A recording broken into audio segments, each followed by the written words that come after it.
Assalamualaikum warahmatullahi wabarakatuh. Salam sejahtera buat Sobat Lin Whitening dimanapun berada. Oke, Bim akan lanjutkan cerita Yechen-nya. Tapi seperti biasa, bantu tekan tombol like dan berkomentar juga. Terima kasih sesudah dan sebelumnya.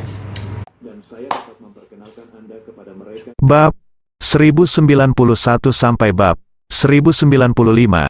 Melihat Surwoli mengenali asalnya, Yechen tersenyum sedikit dan berkata dengan tenang, "Ya, aku memang bisa dianggap sebagai keluarga Ye, atau aku dulu adalah keluarga Ye." Surwoli berpikir sejenak, dan bergumam, "Dulu keluarga Ye, yang berarti kamu bukan keluarga Ye sekarang." Setelah berbicara, Surwoli berkata dengan ekspresi yang sangat terkejut, "Keluarga Ye anggota awalnya itu tidak dianggap makmur, saya akrab dengan setiap keturunan langsung. Jika Anda tidak berada di keluarga Ye, maka Anda mungkin." Ketika kata-kata itu keluar dari bibirnya, Surwoli sangat terkejut. Dia menatap Yechen, dan berkata dengan takjub, "Di antara keturunan langsung dari keluarga Ye, hanya ada satu Ye Changying, tapi Ye Changying meninggal lebih dari 20 tahun yang lalu. Mungkinkah, apakah kamu miliknya?" Ekspresi Yechen membeku, dan dia berkata dengan serius, "Benar, aku putra Ye Changying. Ye Chen, ya Tuhan." Pada saat ini, Surwoli sepertinya disambar petir. Meskipun Ye Changying meninggal sebelum dia lahir, tapi dia masih sangat terkesan dengan nama Ye Changying.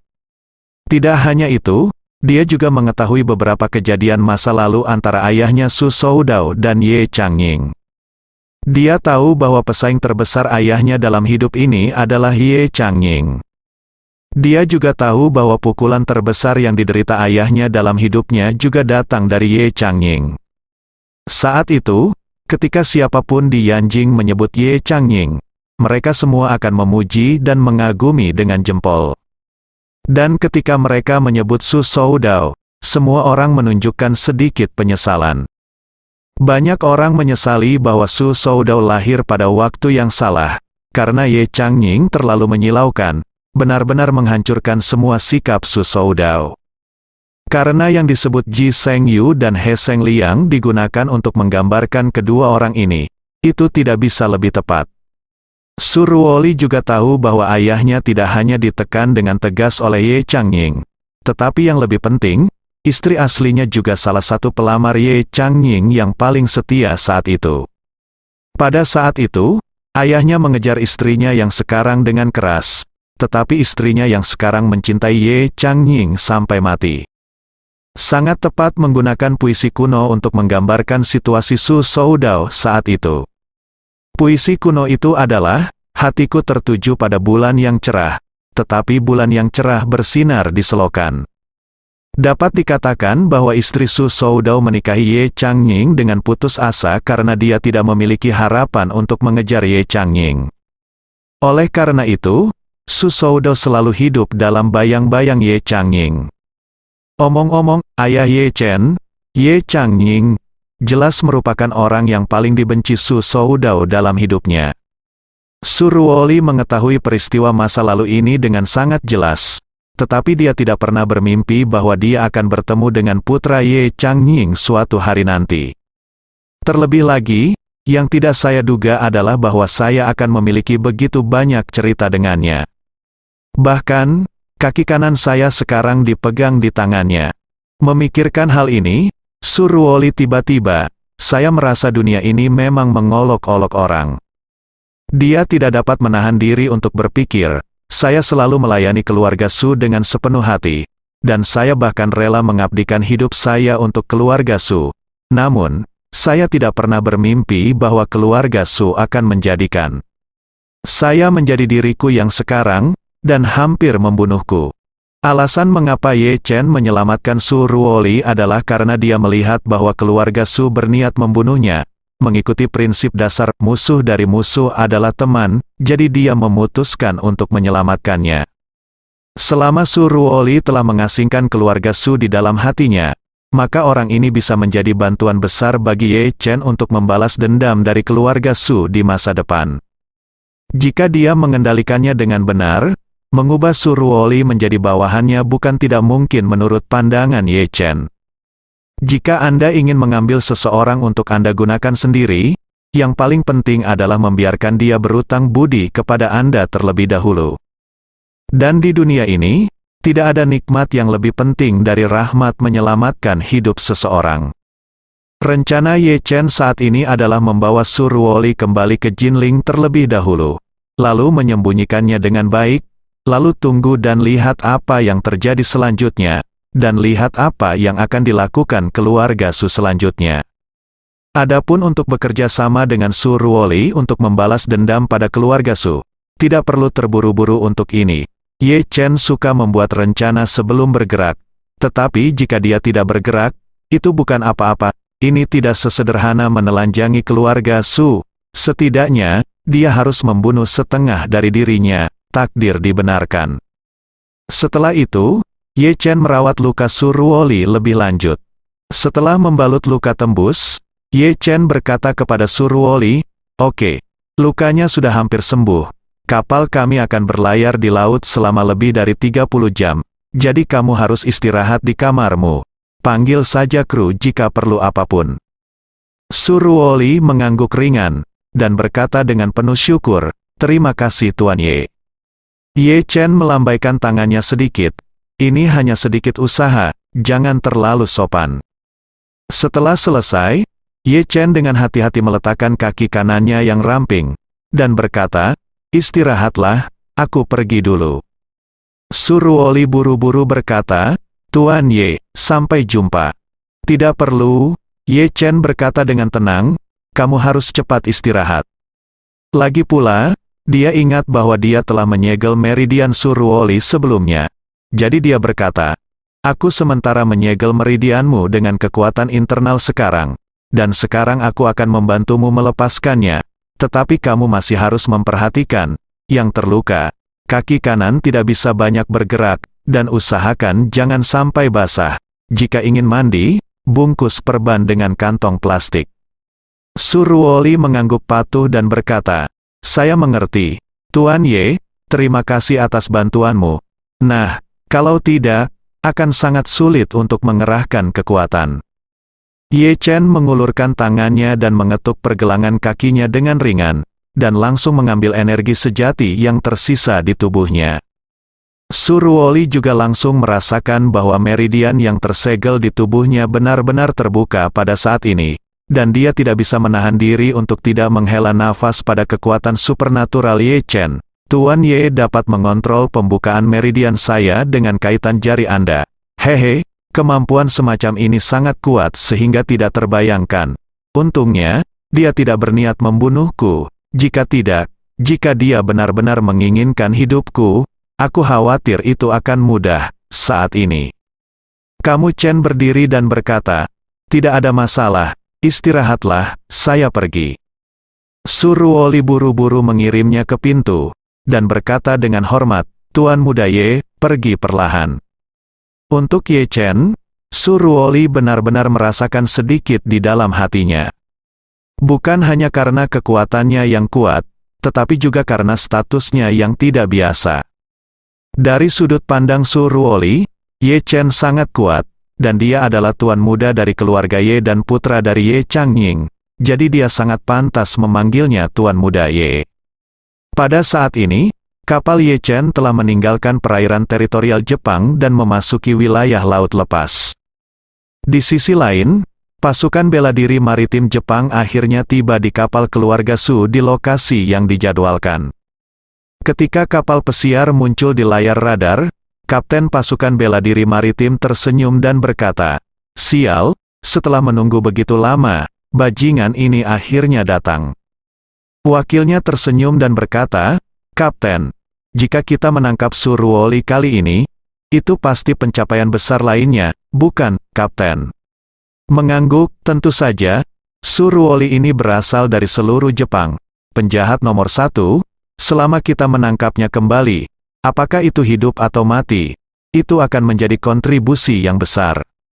Saat dia berkata, dia sedikit bersemangat dan berkata, "Cobalah untuk tidak menembak nanti, kita harus menangkapnya hidup-hidup."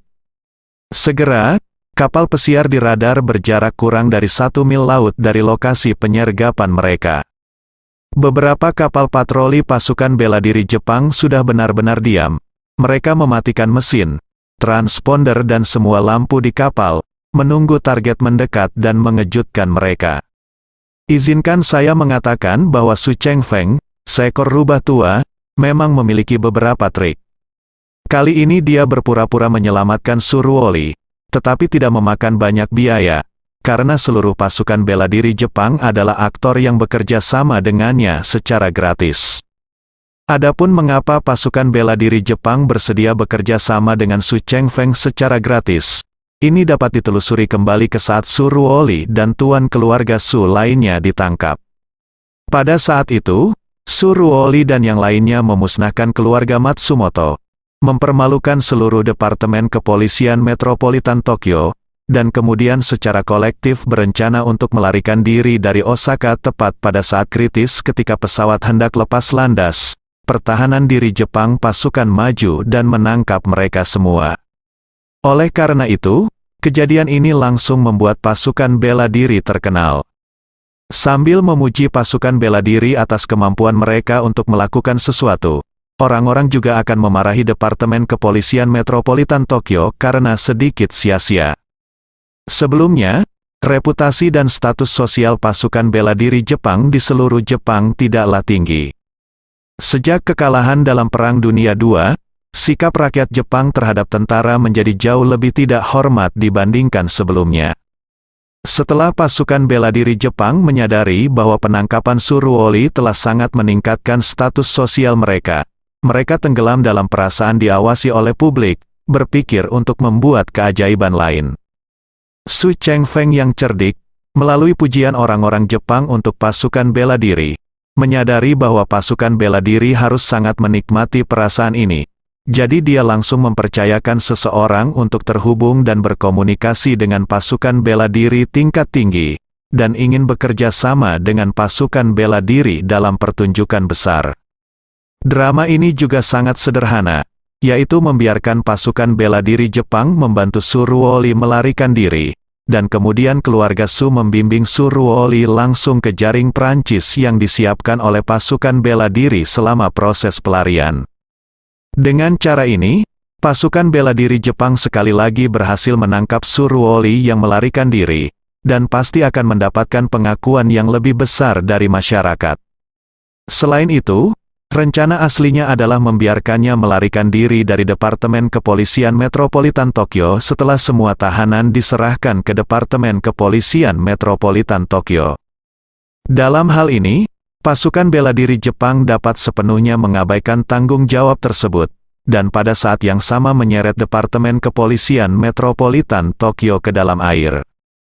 Setelah tawanan kabur, pasukan bela diri Jepang mencegat tawanan dari laut, sekaligus melakukan serangkaian publisitas di media. Itu setara dengan fakta bahwa pasukan bela diri Jepang menangkap para tahanan di Bandara Osaka, dan kemudian Departemen Kepolisian Metropolitan Tokyo, setelah menyerahkan para tahanan, menyingkirkan semua tahanan, bunuh.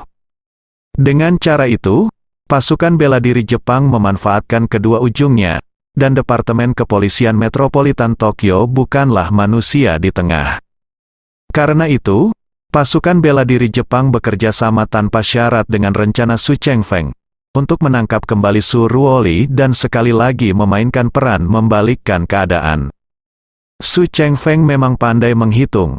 Dia tidak hanya memperhitungkan pasukan bela diri Jepang, tetapi dia juga menjadikan pasukan bela diri Jepang sangat membantunya, dan dia juga memperhitungkan Suruoli dan seluruh keluarga He.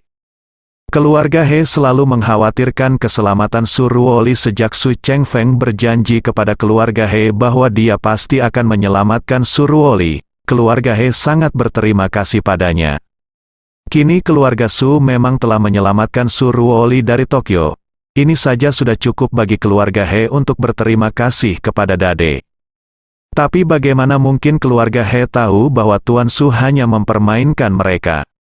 Rencana awalnya adalah menyelamatkan Suruoli dari Departemen Kepolisian Metropolitan Tokyo, dan menyerahkannya ke pasukan bela diri Jepang. Cukup membalik ke kiri dan ke kanan, Anda dapat mencapai kedua sisi, dan sangat mengurangi biaya semuanya, yang merupakan yang terbaik dari kedua dunia untuk keluarga Su. Namun, tidak ada yang menyangka bahwa semua yang telah direncanakan dengan hati-hati tiba-tiba berubah. Bahkan Tuan Su sendiri penuh antisipasi di Yanjing, menantikan kabar bahwa pasukan bela diri Jepang telah berhasil menangkap Surwoli. Sementara dia menunggu dengan cemas, seorang eksekutif tingkat tinggi dari pasukan bela diri Jepang menelepon langsung. Keluarga Su dan seluruh pasukan bela diri maritim Jepang mulai mencari keberadaan Surwoli di perairan dekat Tokyo. Namun, dengan lautan yang begitu luas dan tanpa petunjuk, mustahil bagi mereka untuk memulai. Ketika seluruh pasukan bela diri mencari Surwoli kemana-mana seperti orang gila, kapal yang ditumpangi Ye Chen sudah meninggalkan Jepang. Kapal pesiar terus-menerus menyesuaikan jalurnya menuju China, dan setelah berlayar semalaman, ia telah menempuh sepertiga perjalanan.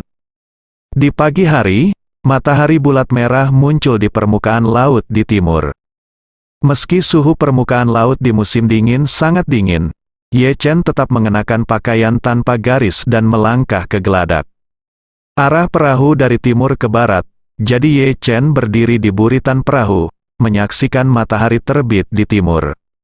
Saat ini, matahari merah terbit perlahan, memantulkan satu putaran lagi matahari merah bergerigi di permukaan laut, pemandangannya indah dan menyegarkan.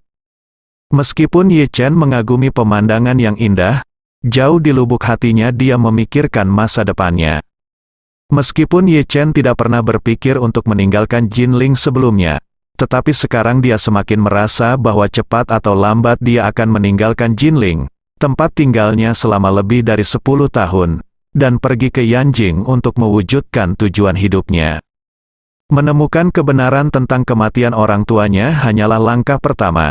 Setelah bertemu Ye Changmin dan berkonflik dengan Ye Changmin, Ye Chen masih ingin mendapatkan kembali apa yang menjadi miliknya untuk ayahnya. Ayahnya awalnya adalah keturunan dari keluarga Ye, dan dia memiliki 4 saudara laki-laki dari generasi yang sama. Bahkan jika harta keluarga dibagi rata, dia harus mendapatkan 25% dari seluruh harta keluarga Ye. Terlebih lagi, saat itu, ayahnya yang mengandalkan kekuatannya sendiri untuk membawa keluarga Ye ke skala saat ini. Jadi dia harus mengambil lebih banyak harta keluarga Ye agar masuk akal. Berbagai aset keluarga Ye dihitung dalam triliunan. Grup Emgran ditambah uang tunai 10 miliar bahkan mungkin tidak mencapai 5% dari seluruh keluarga Ye. Sisanya harus diberikan kepada keluarga Ye. Keluarkan beberapa. Bukannya Ye Chen serakah akan uang, tapi bagian yang Ye Chen tidak ingin ayahnya dapatkan, berakhir di tangan bajingan seperti Ye Changmin. Selain itu, yang lebih penting adalah membalaskan dendam orang tuamu. Keluarga Ye secara alami harus disalahkan atas orang tua mereka. Namun, saat itu keluarga Su membentuk apa yang disebut aliansi anti kebenaran dengan spanduk yang jelas dan menentang ayah mereka di mana-mana. Ini adalah fakta yang diketahui semua orang di Yanjing. Jadi dalam pandangan Ye Chen, musuh nomor 1 adalah keluarga Su. Antara lain, fakta bahwa keluarga Su mengorganisir aliansi anti-Ye benar-benar tidak dapat dimaafkan di mata Ye Chen. Jadi dia harus membuat keluarga Su membayar harga yang menyakitkan.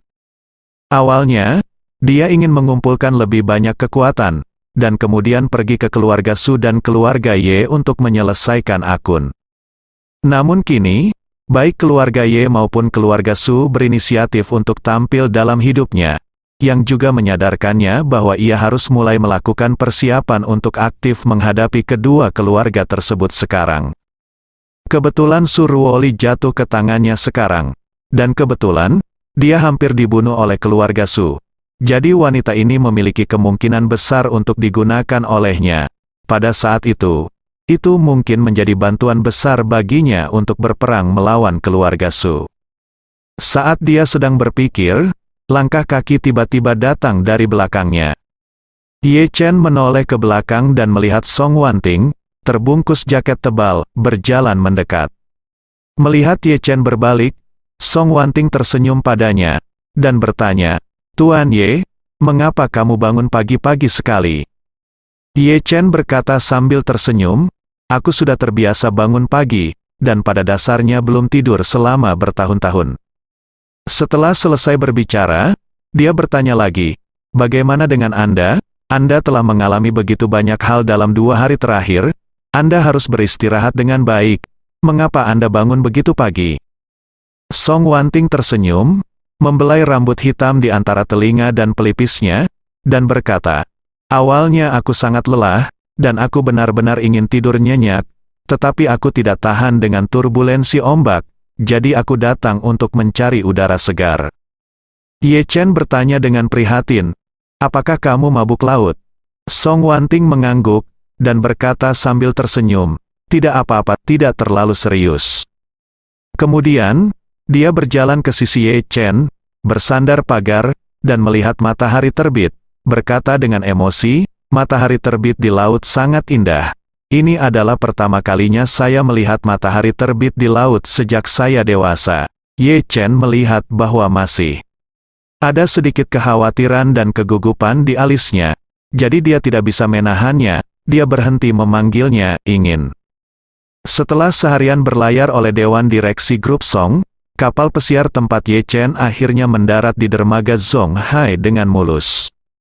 Waktu kapal pesiar mendarat adalah pukul 9 waktu Yanjing, dan masih ada 1,5 jam sebelum Song Tianming, Song Rongrong dan putranya mengadakan rapat dewan. 1,5 jam adalah waktu yang tepat untuk helikopter terbang, jadi Ye Chen tidak dapat mengikuti Dewan Direksi Grup Song. Namun, meskipun dia tidak bisa mengejar Dewan Direksi, setidaknya dia bisa mengejar konferensi pers nanti. Song Wanting, Su Ruoli, dan beberapa awak keluarga Su semuanya turun dari kapal bersama Ye Chen. Selain itu, ada juga wakil presiden Nippon Steel, Hashimoto Jinxian, yang diikat oleh berbagai macam orang. Saat helikopter meraung menuju Jinling, Song Tianming masuk ke ruang konferensi terbesar grup lagu. Saat ini, lebih dari selusin pemegang saham dan direktur grup lagu, termasuk putranya Song Rongrong, telah tiba lebih cepat dari jadwal dan duduk tegak. Begitu Song Tianming masuk, semua orang berdiri untuk menyambutnya. Song Rongrong mengambil langkah pertama dan berkata, "Halo, Ketua." Yang lainnya tertegun sejenak, dan kemudian mereka semua mengikuti, sambil berkata serempak, "Halo, Ketua." Song Tianming mendorong kacamatanya ke jembatannya, hidung, sedikit dia tersenyum rendah hati, melambaikan tangannya dan berkata, semua orang telah bekerja sama selama bertahun-tahun, dan Anda semua tahu bahwa saya sangat ketat. Mes Song Wanting, ketua grup lagu, masih hilang, jadi masuk akal bahwa saya hanya seorang direktur akting. Tuan, begitu Nona Song Wanting kembali dengan selamat, dia akan tetap bertanggung jawab atas grup lagu. Semua orang tertawa meminta maaf dan mengangguk setuju. Lagi pula, dari sudut pandang hukum, selama Song Wanting tidak mati atau dimakzulkan secara internal, dia masih menjadi ketua grup lagu. Adapun Song Tianming, dia memang hanya seorang ketua pelaksana.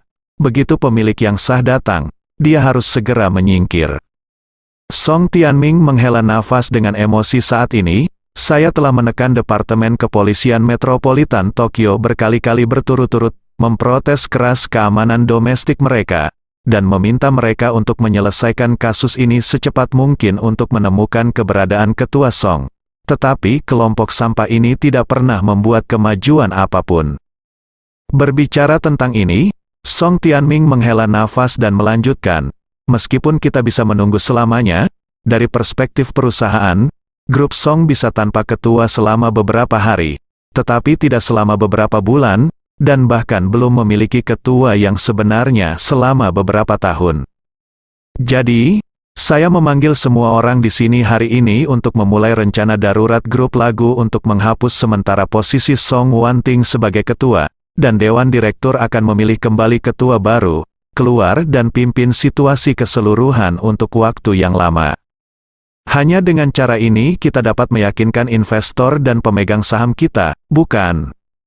Song Rongrong adalah orang pertama yang mengangguk, dan berkata dengan wajah penuh persetujuan, Ketua Song sekarang hilang. Tidak diketahui. Ada banyak kecurigaan dari dunia luar.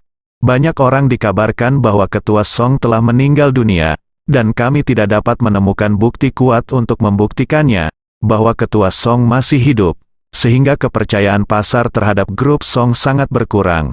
Harga saham kami juga jatuh. Jika terus seperti ini, grup Song akan menderita kerugian besar. Saat dia berbicara, Song Rongrong mengangkat tangannya, bersuara sedikit, dan berkata dengan lantang, "Jadi saya mendukung keputusan penjabat ketua, dan Dewan Direksi akan memilih kembali, ketua baru telah keluar untuk memimpin keseluruhan situasi." Yang lainnya langsung meledak, dan banyak orang segera berbisik di antara mereka sendiri. Orang-orang ini semuanya adalah pemegang saham grup Lagu, dan mereka paling mengkhawatirkan masa depan grup Lagu. Mereka selalu memuji kemampuan Song Wanting, menganggap Song Wanting memiliki kemampuan untuk memimpin grup Lagu ke level yang lebih tinggi. Dalam hal ini, mereka semua bisa mendapatkan banyak uang darinya. Oleh karena itu, jika ini bukan pilihan terakhir, mereka tidak ingin menggantikan Song Wanting. Tetapi situasi saat ini sangat istimewa, bukan karena Song Wanting tidak kompeten, tetapi hidup atau mati orang ini tidak pasti. Jika mereka terus menunggu tanpa henti, tidak hanya kesabaran mereka yang akan habis, tetapi kesabaran investor dan pemegang saham juga akan segera habis. Kalau begitu, grup Lagu pasti akan menderita kerugian besar. Setelah memikirkannya, mereka juga menyetujui proposal Song Tianming, berpikir bahwa solusi terbaik sekarang adalah memilih ketua resmi sesegera mungkin untuk menstabilkan moral tentara. Jadi, seseorang berkata, "Saya mendukung keputusan ketua sementara." Saya juga bersambung.